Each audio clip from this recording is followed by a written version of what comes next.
Quel talent, quel talent. Je suis toujours en liberté, mesdames et messieurs. Beaucoup aimeraient m'enfermer. Je suis enfermé dans l'application Black Pills et encore plus dans l'émission Indéfendable, tous les jours sur votre application entre 8h et 7h du matin. Aujourd'hui, nous allons parler du SIDAction qui aura lieu ce week-end.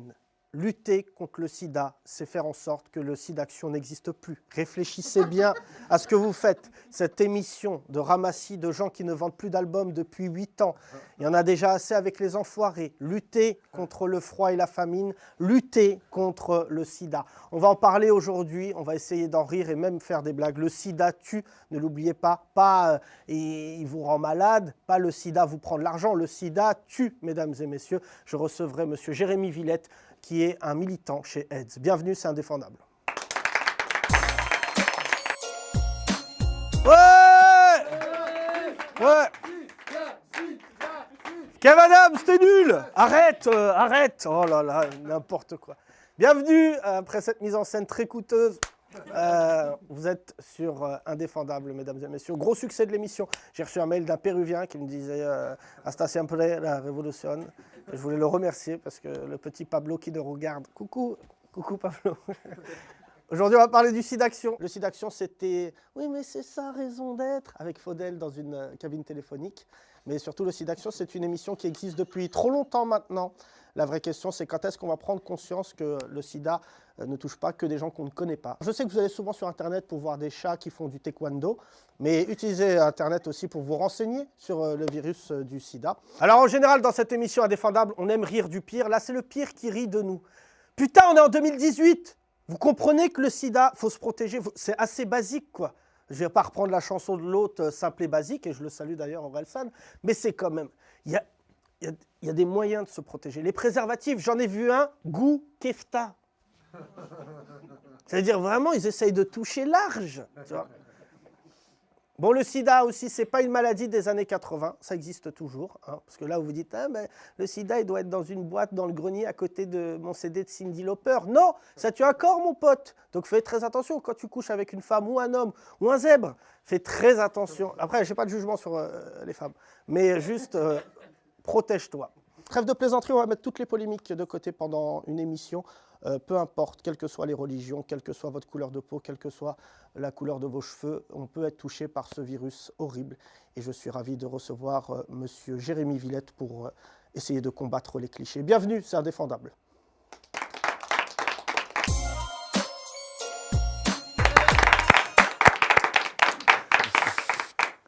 Je reçois aujourd'hui, puisque le SIDAction aura lieu ce week-end, c'est pour sensibiliser et informer le public sur le virus du sida. Et il y a quand même un virus qui touche encore 37 millions de personnes dans le monde, ce n'est pas rien. Je reçois Jérémy Villette, bonjour. Bonjour. Comment ça va, Jérémy? Ça va très bien. Vous êtes animateur d'action chez AIDS, chargé de la prévention, c'est bon? C'est ça, ouais. Voilà. Ça va? Ouais, très bien, super. Ça occupe beaucoup de temps de votre vie ou pas du tout? Bah, 35 heures et un peu plus parfois. 35 heures. J'aimerais plus. Moi, j'aimerais vous faire un contrat. Tant que les gens ne sont pas sensibilisés, vous bossez. Donc, ça veut dire que vous pourrez bosser du lundi au dimanche. Ouais, c'est ça. Vous êtes séropositif depuis 10 ans. Et on a, nous, petits privilégiés, du mal à se rendre compte dans quel état on l'est quand on l'apprend. Vous l'avez appris où? Comment? Vous aviez quel âge? Voilà, je l'ai appris, donc j'avais 23 ans et je l'ai appris suite à l'appel de mon ex qui venait de l'apprendre, lui, il sortait du labo. Donc j'ai attendu quelques jours avant de m'y rendre aussi. Et puis bah voilà, je savais à peu près le résultat, hein, donc je m'y étais préparé, si on peut le faire. Et ça a été compliqué en fait de matérialiser le truc, en fait, de prendre la feuille du résultat a été compliqué. Et puis après, bah voilà, c'est. Et vous êtes accompagné à ce moment-là quand on vous l'annonce ou c'est juste on vous donne un bout de papier, allez, salut? Non, parce qu'en fait, je suis pas passé par mon médecin. Je suis allé au labo qui se trouvait à côté de chez moi et j'ai payé 20 € pour faire le test le matin. Et le soir, j'y suis retourné avec mes amis. Et la laborantine ne voulait pas me remettre le résultat. Donc j'ai compris. J'ai insisté, elle m'a pris dans son bureau. Et puis elle a fait l'annonce comme elle pouvait. C'est-à-dire qu'elle a commencé par me dire, vous savez, j'ai des amis qui sont malades, sur un ton un peu... Grave. Ouais. Et après, je pense qu'elle n'est pas formée à ça non plus. Donc, mais il y a eu pire, j'ai entendu des expériences bien pires. Et voilà, et puis j'avais mes amis qui étaient là, et on a marché quelques pas, j'ai pleuré, et je suis rentré chez moi, j'ai appelé ce garçon, et puis les autres garçons avec qui j'avais des rapports protégés, mais c'était important pour moi de le faire. Ils étaient tous négatifs suite à leur test. Et puis après, voilà, il faut faire le chemin qu'on fait tous. Quand on apprend qu'on est séropos, c'est un peu une sorte de deuil, c'est-à-dire qu'il se passe la colère, le déni et puis l'acceptation. Alors c'est plus ou moins long. Chez Aide, on essaie justement de faire passer ces étapes plus rapidement. Vous dites de manière tout à fait décomplexée, je vous en remercie d'ailleurs, je suis séropos. Est-ce qu'il y a encore des gens qui vous regardent en disant putain, je lui ai serré la main ou bon, on se souvient de. C'était Clémentine Sélarié qui avait fait Le baiser, ouais. ce fameux baiser. Bon, je crois qu'elle l'a refait là, récemment encore. Elle fait ça souvent, je crois. Elle a une passion pour ça.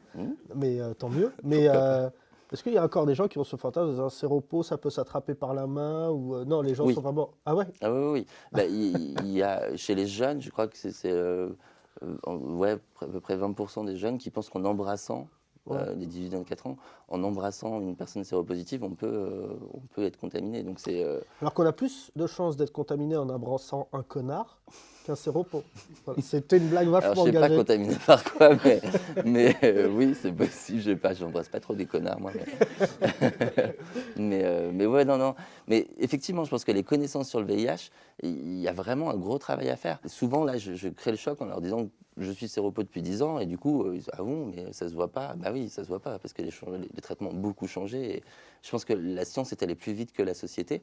Mais un jeune de 18-20 ans n'a pas de vision du VIH. Ne sait pas ce que c'est, puisqu'on n'en parle pas en fait dans les médias, à part le 1er décembre où tu as un médecin qui va venir à la radio t'expliquer, bah oui, les traitements, machin, enfin, mais c'est pas réel, c'est pas... Mais Jérémy, j'ai l'impression de ce que vous me dites depuis tout à l'heure, que surtout quand quelqu'un attrape le sida, la première question qui se pose, c'est pas par rapport à lui-même, au-delà de la mort, c'est dans le regard des autres. Notamment la famille. Moi, j'ai dû le faire, faire l'annonce à mes amis très rapidement. Ça, c'était pas vraiment un problème pour moi. Pour mes parents, c'était plus compliqué parce que je savais leur manque d'informations là-dessus et j'étais pas prêt. Ça s'est fait dans de mauvaises conditions. Et ma mère a eu une réaction un peu brutale, mais sans le faire exprès. C'est-à-dire qu'elle a eu un pas de recul et bon, ça m'a vraiment marqué. Ça a duré quelques secondes et après, elle m'a pris dans ses bras. Et quelques mois plus tard, le 1er décembre, elle m'a appelé, elle avait fait la démarche, elle avait écouté la radio. Et ça m'avait vraiment touché qu'elle aille chercher de l'info et me dire qu'elle l'avait écouté. Après, ça dépend des communautés. Quand on est issu de la communauté africaine, je remarque que souvent, l'image de la maladie est totalement différente. Quand on est primo-arrivant, après ça dépend, l'Afrique c'est un continent, donc ça dépend de quel pays, mais souvent c'est quand même la communauté rejette. Et il y a un garçon que j'avais dépisté en France, un Malien, qui m'a expliqué qu'il y avait un ami à lui qui avait été dépisté positif là-bas, mais qui n'allait pas au traitement parce qu'au dispensaire, s'il y pénétrait, il allait être rejeté par la communauté. Jérémy, aujourd'hui, on dit que grâce au traitement, on peut ne plus transmettre le VIH. Ça s'appelle la charge virale indétectable. Tu vois, ton émission, elle s'appelle Indéfendable. De dire que je suis indétectable pour un séropos, c'est hyper important. Vraiment.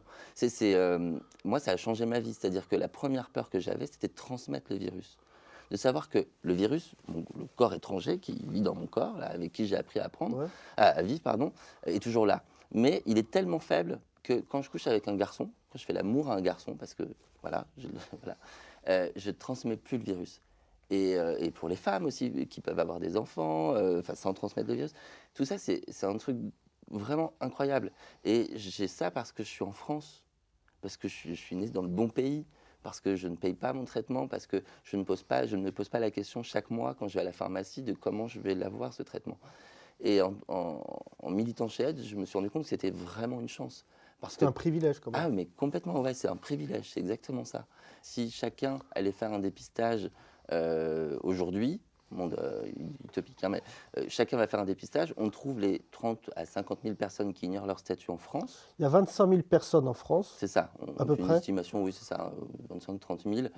Qui ignorent qu'ils sont atteints du virus. Qui sont porteurs du VIH. Si ces personnes font le test, elles apprennent qu'elles sont séropositives, elles rentrent dans le soin, prennent leur traitement, deviennent indétectables, on arrête l'épidémie en France. Monsieur Jérémy Villette, je vous pose la question devant des millions de Français. Qui est touché par le virus du VIH. Dans l'inconscient, on se dit que c'est une maladie d'homosexuel. Est-ce que c'est encore vrai ou pas du tout? Alors potentiellement, tout le monde peut être touché par le VIH. Après, chez Aide, on est une asso communautaire, donc on va vers les communautés les plus touchées par le VIH, qui sont les HSH, les hommes ayant des rapports sexuels avec d'autres hommes, donc les gays, les bi et tous ceux qui ne se reconnaissent pas dans ces communautés, enfin dans ces codes-là. Les personnes issues de l'Afrique subsaharienne et des Caraïbes, les personnes trans, les consommateurs de produits, et les détenus. Et je crois que j'ai fait le tour. Mais potentiellement tout le monde, mais après c'est dans ces communautés qu'on observe le plus de nouvelles contaminations, donc c'est là qu'on intervient. Donc en fait, un hétérosexuel tout simplement qui ne couche pas avec un préservatif se dit il y a très peu de chances que ça m'arrive à moi, dans l'inconscient en fait. Est-ce qu'il y a beaucoup d'hétéros qui se disent ça ou ça n'arrive Ah bah qu'aux oui, ça, autres? oui, il y a beaucoup d'hétéros qui se le disent et c'est dommage parce qu'en plus il n'y a pas que le VIH, c'est-à-dire qu'il y a aussi toutes les autres IST et celles-ci touchent toute la population. Donc il faut toujours faire un dépistage, qui qu'on soit, il faut aller faire des dépistages. Tu peux aller voir ton médecin, tu vas dans les centres de dépistage, dans les associations. Donc ça, il faut faire le dépistage. Après, effectivement, si tu appartiens, si tu es gay, un jeune gay, tu as 230 fois plus de risques d'être contaminé au VIH. Et d'avoir l'information, le savoir, c'est le pouvoir. À partir du moment où tu sais, tu peux prendre, tu as les moyens de répondre à toutes ces choses-là. Merci en tout cas pour votre franchise. Ça fait du bien à notre pays, en tout cas. Je vous salue si malheureusement vous êtes malade et je suis de tout cœur avec vous. Et vous pouvez venir ici en parler et je trouve ça exceptionnel en tout cas de pouvoir en parler de manière décontractée.